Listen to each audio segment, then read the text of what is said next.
from there on it was just pure awesomeness. And he wishes you a great journey. He says like you all are funny guys, not like funny in a bad way, but in a good way, funny guys. I got something special to say. Now please can you zoom in on that? That is the best piece of engineering ever done. And these guys are the best team yet to enter this rally.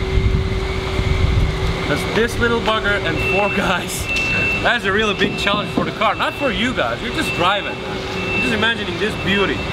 But you know what? I know that luck is on your side. I hope you will meet guys like me on the way. And you're doing an awesome thing, man. We hope we're going to meet more guys like you too. Oh yeah, you will. That's the thing about Mongol Rally. Yeah. It's not like racing, but it's about being awesome and meeting awesome people. Yeah. And you guys, a whole bunch of you, you're freaking awesome, man. Yesterday, our plan was to drive from Batumi, Georgia, which is on the coast, across the Armenian border down towards the Armenian capital, Yerevan. A drive that should have taken around 8 hours. We decided to drive the shortest route distance-wise based on the map, which turned out to be a very big mistake because we got on these mountain roads that were by far the worst roads we have come across this trip. Took us 5 hours to get across these mountain roads, and I mean, we were in first gear the whole time, swerving constantly to avoid potholes that were as big as the car, fording rivers. It was really rough, and we didn't end up crossing the border into Armenia until about 2:30 a.m., which was about 12 hours after we left Batumi. We're gonna go explore Armenia today, which should be fun. After a quick check under the car, it appears our turbo encabulator and hyperdrive modulator are still intact after 5,000 miles and appear to be ready to take on another 5,000. So today we went to Korvyrup, a really cool monastery right in the shadow of Mount Ararat. And you know, so when you go to something like that, you know, pretty cool scenery, monastery, Marshall likes to take drone footage. Today he may have taken a little too much drone footage, as he took the drone from the monastery all the way towards the mountain. The only difference is this time that crossed over the border into Turkey, who is currently at war with Armenia. So as we were trying to leave, we got all this kind of motioning as Marshall was putting his drone away and agitated pointing.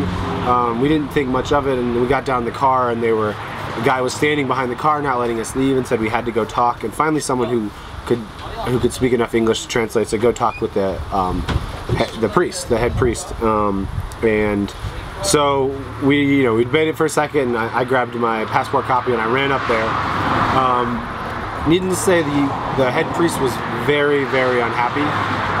Big intimidating guy who did speak pretty good English. I sat down with him and 2 other priests and then the head of security for the monastery, and they pretty much kind of grilled me on where we were from, what we were doing flying the drone, the fact that if I knew that they were at war with Turkey, the fact that that had crossed over international boundaries. He kept, I was very apologetic, but he kept emphasizing that we were going to need to go talk with the security forces, so pretty much some form of military secret service was going to come. He was going to call them, and after lots of discussion, lots of apologizing on my part, we were sitting there for a little bit. The conversation was able to wander. We talked. I said we were tourists. We're very unaware of the situation, and he looked at my name and he asked where I was from, and I brought up my Italian Catholic background. And he tried to speak to me in Italian, which obviously I don't understand, and I said that I didn't, but he started to soften up to me at that point, and he said he was going to do me a very big favor and not call the security police, but we needed to delete the drone footage and get out of there. So after, I was probably up there for about 20 minutes in a really very intense discussion, and finally I got out of there and headed down, and we just booked it out of there. We didn't look behind and we headed out. So we're here at the Gerhard Monastery in Armenia, and we wanted to make it a quick stop just to see it and then get on the road to get back to Tbilisi, and so we could get an early start in Azerbaijan.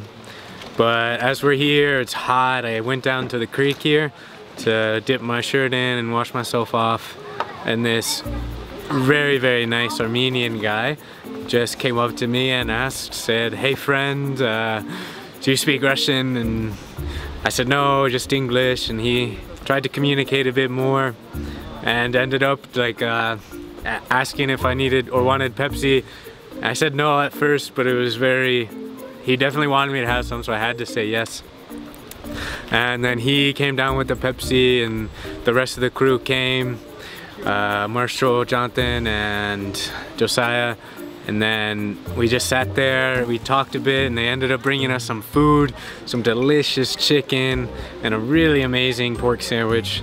And Josiah went down in there and just like got in the water with the other guy. And look at that. I mean, look at it. It's absolutely amazing. And yeah, unfortunately we had to say bye, but that was great. I mean, it's longer than we expected, but worth it for sure. So this guy just gave us this clear vase. It looks like water, but then you take a whiff of it and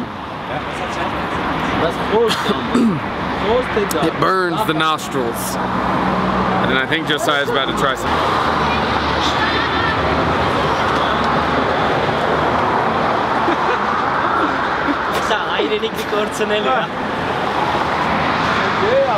Revision starts going. Yeah. No, me no. We'll just grab the vodka. No. Do it, Marshall. Marshall, he's pointing John, at you. John, you gotta do it. You can't refuse it. You can't refuse it.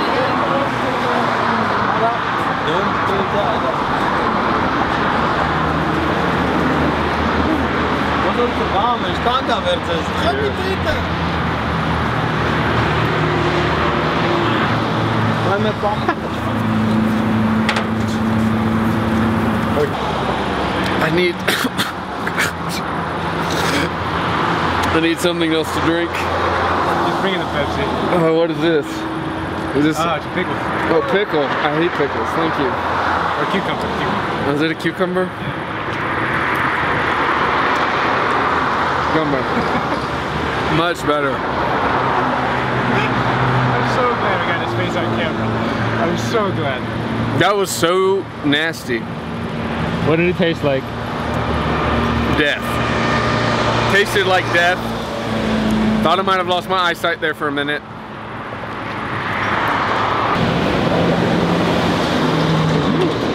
Well, Marshall, and prepared. To Armenia. Salute. Armenia.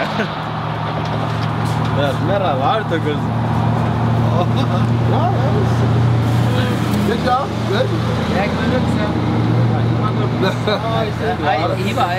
Yeah. Oh god.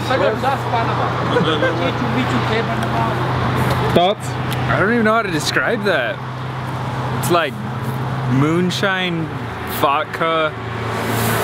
It's like a mix. You just feel it like burn just all the way down. It's not like harsh, but like when you like breathe, like as I'm talking right now, you feel the alcohol like come back up and it's like in your throat. Then now I'm gonna diffuse it with this corn. We're in Baku, Azerbaijan, and we have had quite a last 2 days with a difficult border crossing, which as the driver of the car I was alone taking the car through the customs, and unbeknownst to me, a Azerbaijani couple that we'd met was talking with John, Marshall, and Patrick and helping out work out the customs for our car as I was waiting in line. And so I got there and everything seemed fine, but in reality they'd been back and forth with guards for an hour trying to make sure that we got the proper visas for our car.